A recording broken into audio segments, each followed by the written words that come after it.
Jésus, avec toi, nous ressusciterons.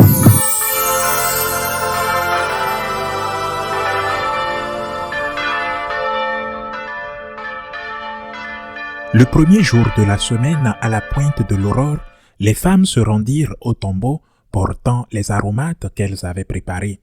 Elles trouvèrent la pierre roulée sur le côté du tombeau. Elles entrèrent, mais ne trouvèrent pas le corps du Seigneur Jésus.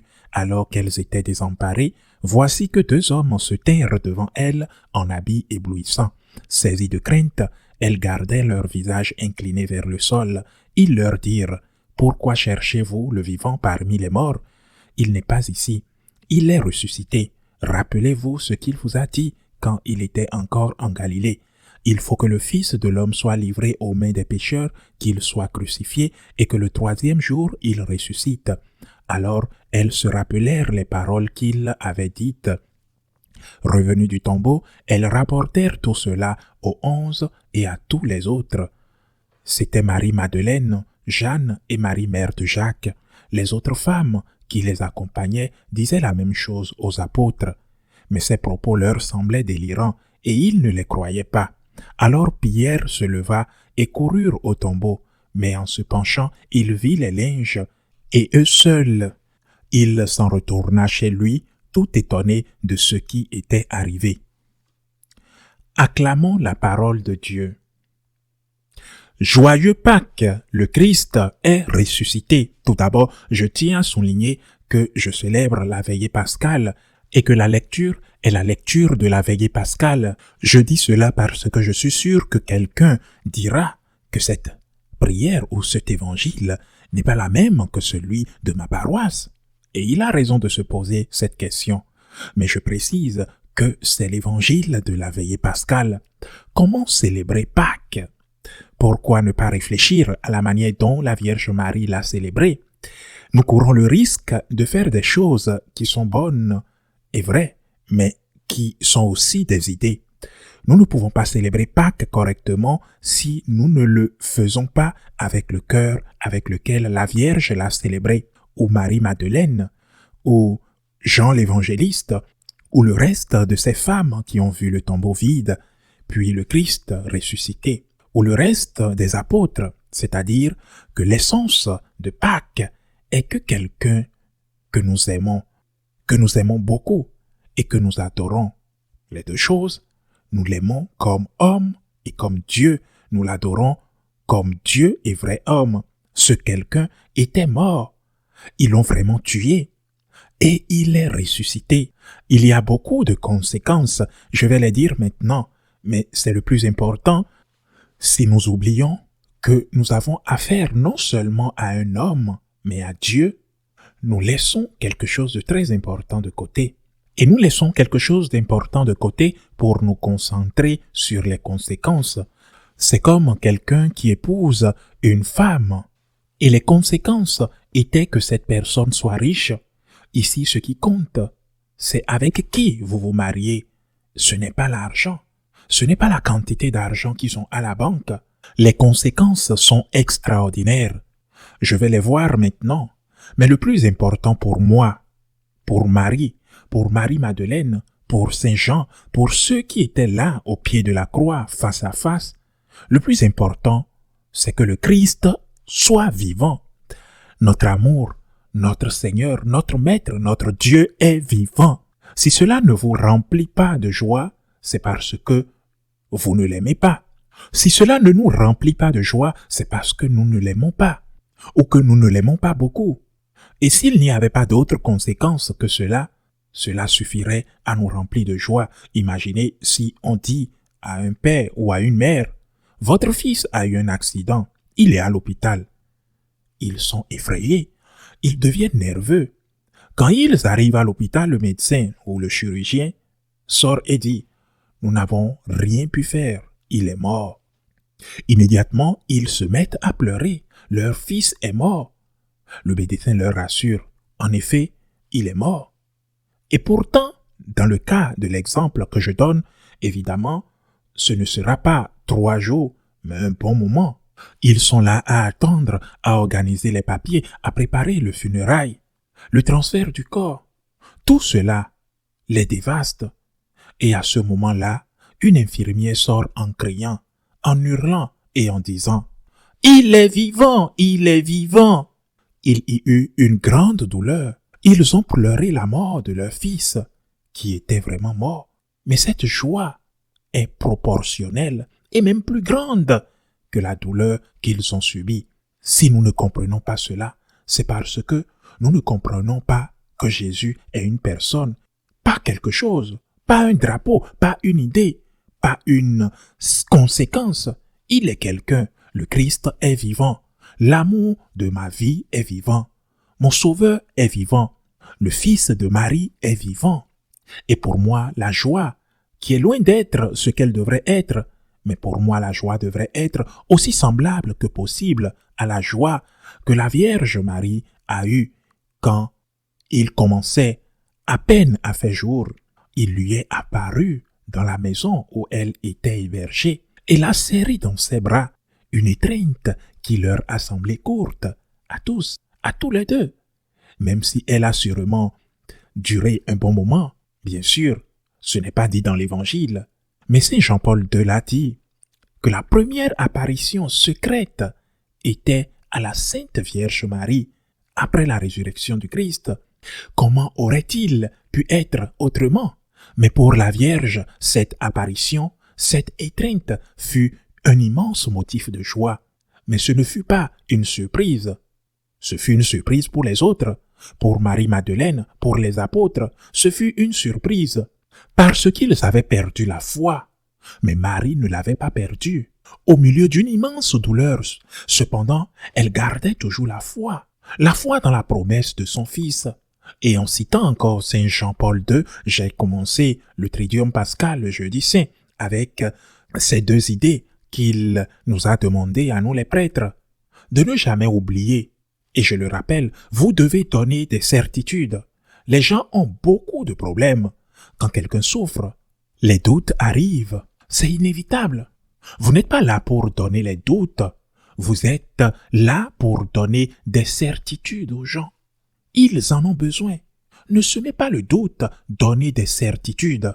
L'autre chose que Saint Jean-Paul II nous demandait était que dans notre relation avec Dieu, nous devons apprendre à personnaliser, apprendre aux gens à personnaliser, c'est-à-dire que le Christ est ressuscité pour toute l'humanité. Le Christ est ressuscité pour nous.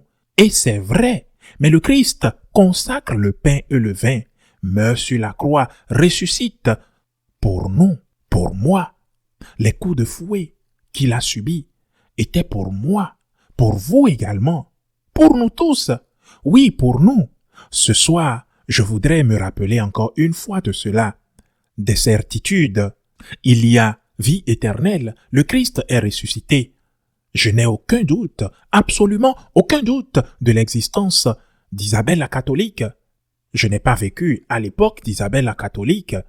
Si j'avais vécu, même à cette époque, je ne l'aurais sûrement jamais vue. Je n'ai aucun doute de son existence. Je peux avoir des doutes sur la véracité de ce qui est dit, sur la promesse qu'elle a faite de ne pas prendre. Je ne sais par quelle mesure d'hygiène jusqu'à la conquête de Grenade. Enfin, je ne sais pas. C'est peut-être une légende, mais elle a existé. Mais je ne l'ai pas vue. Et pourtant, elle a existé. Je n'ai absolument aucun doute sur l'existence de Jules César. Il se peut que ce soit vrai ou non, que lorsqu'il a traversé le Rubicon, il s'est dirigé vers Rome avec ses légions. Je ne sais pas. Je ne l'ai jamais vu. Je ne sais pas s'il a dit des paroles qui sont relatées aujourd'hui, les paroles qui lui sont attribuées. Mais je suis certain qu'il a existé.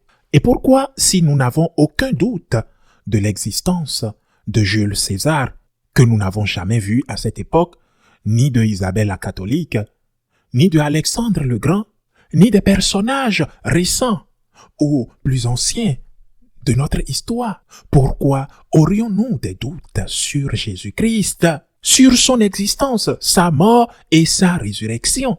Sur quoi est-ce que je crois en Isabelle la catholique ou en Jules César? Sur quoi est-ce que je crois qu'ils ont existé? Simplement parce que quelqu'un a dit, Quelqu'un l'a transcrit. Et peut-être que cette personne a eu une mauvaise journée à le dire ou à le rejeter. Mais du Seigneur, on dit que à son époque, il n'y avait pas de magnétophone. Eh bien, à l'époque de Jules César également, il n'y avait pas de magnétophone. Ou à l'époque d'Isabelle la catholique. Et pourquoi nous devons y croire simplement s'il y avait de magnétophone, comme si le magnétophone ne pouvait pas être manipulé, par exemple, avec l'intelligence artificielle? Mais nous, chrétiens catholiques, pourquoi croyons-nous à la résurrection du Christ? À cause des témoins. Mais les témoins, il se pourrait qu'ils l'aient inventé. Les gens mentent, bien sûr. Ils inventent des choses. Il se pourrait effectivement. Mais pourquoi les gens inventent-ils des choses? Et pourquoi mentent-ils? Ils le font généralement pour deux raisons. Premièrement, pour éviter d'être punis pour quelque chose de mal qu'ils ont fait, en disant « ce n'est pas moi ». Un autre, pour gagner de l'argent. Ils mentent pour devenir riches, pour faire des affaires. Mais dans le cas des apôtres, quelle affaire faisaient-ils? Quel métier faisaient-ils? Barthélemy fut écorché vif. Saint-Pierre fut crucifié la tête en bas. Saint Paul eut la tête tranchée, il fut décapité.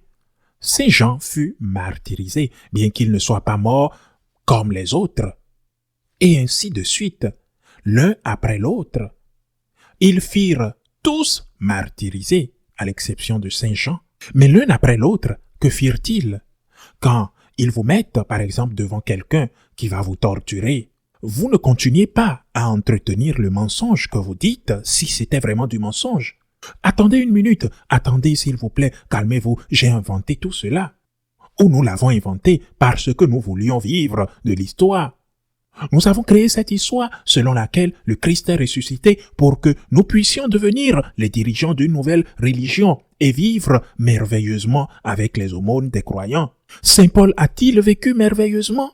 Saint Pierre a-t-il vécu merveilleusement? Quand ils l'ont chargé de chaînes, quand ils l'ont amené pour être crucifié à Rome, n'aurait-il pas dû dire non? Que cela était qu'un mensonge? Mais il ne l'a pas dit. Était-il très courageux? Courageux, c'est celui qui a renié le Christ, je le rappelle. Pierre a renié le Christ 3 fois en cette terrible nuit du vendredi saint. Courageux, il était courageux, oui, après la résurrection. Pour moi, il est plus difficile de croire que Isabelle la catholique a existé ou que Jules César a existé que de croire que Jésus-Christ a non seulement existé, mais qu'il est mort et ressuscité. Il n'y a pas de greffier. C'est vrai, il n'y a pas de greffier, mais ces gens ont signé un acte notarié avec leur sang. C'est pourquoi, accomplissant mon devoir de fidèle à ma conscience, je dois dire, une fois de plus, sans le moindre doute, avec une certitude absolue, et demandant à chacun d'avoir cette certitude et cette assurance, je dois dire que le Christ est ressuscité. Et si le Christ est ressuscité, c'est parce qu'il a une résurrection. Et s'il y a une résurrection, il y a aussi une résurrection pour moi, pour mes parents qui sont morts, pour ma sœur. Il y aura aussi une résurrection. Il y a une résurrection. Nous ne sommes pas des gens qui disent comme ce serait bien si après la mort, il y avait quelque chose. Comme ce serait bien si je pouvais à nouveau serrer ma mère dans mes bras. Comme ce serait bien, oui, comme ce serait merveilleux. Nous ne sommes pas ces gens qui disent cela. Nous avons la certitude. Nous sommes certains, le Christ est mort et ressuscité. C'est pour moi une joie immense. Et cela ne vaut rien parce que je l'aime si peu. Mais le peu que je l'aime me remplit de joie. Imaginons la joie de la Vierge qui l'aimait tant. Comme ce fut le cas cette nuit à l'aube du dimanche, lorsque son fils lui apparut et lui donna un câlin. Tant d'amour, tant de joie, le Christ est ressuscité sans doute, dit saint Paul. Si le Christ n'est pas ressuscité, nous sommes les plus malheureux des hommes, mais lui, il est ressuscité. Le Christ est ressuscité. Deuxième chose, personnalisé. Eucharistie pour moi, sacerdoce pour moi, Eucharistie pour toi. Tant de choses pour toi, sacerdoce pour toi, afin qu'il y ait Eucharistie et confession. confession des péchés. Et tout ça grâce au sang versé sur la croix pour toi, pour ta faute, pour tous les deux, toi et moi, pour que tu te sauves de tes péchés, pour que je me sauve de mes péchés. Mais sachant ce que le Seigneur a dit à Saint Pierre au lavement des pieds, si je ne te lave pas les pieds, tu n'auras aucune part avec moi et résurrection pour moi, résurrection pour toi, pour tous, pour la multitude, pour des milliards et des milliards que nous sommes, 1,4 milliard de catholiques aujourd'hui. Eh bien, la plupart d'entre eux sont des païens baptisés. Si nous mettons ensemble tous ceux qui ont reçu en 2001, je ne sais pas combien de milliards, mais pour vous et pour moi, il est ressuscité. Il est ressuscité pour que vous ne preniez pas la pilule de la mort comme la pilule la plus amère dans la vie. Il est ressuscité pour que vous puissiez faire ce que Saint Paul a dit dans sa lettre aux Thessaloniciens. Je cite, « Nous ne voulons pas que vous ignoriez le sort des morts pour que vous nous affligiez comme des hommes sans espérance. Lorsque votre mère meurt, par exemple, ou lorsque votre père meurt, vous êtes dévastés, sans parler de la mort d'un fils. Saint Paul ne dit pas pour que vous nous affligiez, mais pour que vous nous affligiez comme des hommes sans espérance, pour toi, afin que tu aies de l'espoir. Et en cette année sainte d'espérance, où certains se consacrent à parler d'espérance, de savoir si la couche d'ozone ne va pas se détérioriser davantage, ce qui est très bien. Je ne veux pas qu'elle se détériorise et que les baleines ne soient pas sauvées, ce qui est très important, parce que je ne veux pas que les baleines meurent. La véritable espérance, l'espérance authentique, c'est qu'il y a vie éternelle. Il y a vie éternelle et le Christ est ressuscité pour vous. Il est ressuscité pour moi, pour vous donner la vie, pour nous donner la vie. La vie éternelle avec votre Père, la vie éternelle avec votre mère, la vie éternelle avec votre fils ou vos fils, qu'ils soient morts ou qu'ils restent un après vous. Il est aussi important de donner cette certitude à ces personnes qui vivent, à ces personnes qui sont toujours avec nous. Et c'est ça le rôle du prêtre, donner la certitude, enlever tout doute de l'esprit des gens. Il y a vie éternelle et le Christ est ressuscité. Il y a vie éternelle pour toi, il y a vie éternelle pour tous. Et il est important de le dire à ceux qui vivent toujours, pour qu'ils sachent que mourir n'est pas la fin. La mort n'est pas la dernière chose. Vous avez la possibilité de revoir vos très chers frères, parents ou amis décédés, de les embrasser, parce qu'il y a vie éternelle. Et le Christ l'a prouvé, il est ressuscité et cela est réel, cela est historique. Et nous n'avons absolument aucun doute. Il est ressuscité pour vous, il est ressuscité pour moi, afin que nous ayons la certitude et l'espoir quand viendra l'heure de la mort et que nous puissions dire « Merci Seigneur ».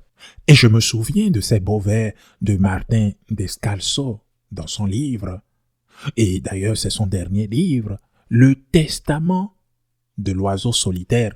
Mourir, c'est mourir. Mourir seul, c'est mourir. Mourir, c'est finir. C'est franchir une porte à la dérive et trouver ce que l'on cherche depuis si longtemps. Peut-être que Martin Descalzo a oublié de changer quelques mots. Au lieu de dire ce que l'on cherche depuis si longtemps, moi j'aurais dit celui qu'on cherche depuis si longtemps. Le Christ est ressuscité. Réjouissez-vous autant que possible, comme Marie s'est réjouie. Le Christ est ressuscité pour vous, afin que vous ayez de l'espérance. Réjouissez-vous, car l'amour de votre vie qu'ils ont tué est vivant. Félicitations, le Christ est vivant. Joyeux Pâques. Ainsi soit-il.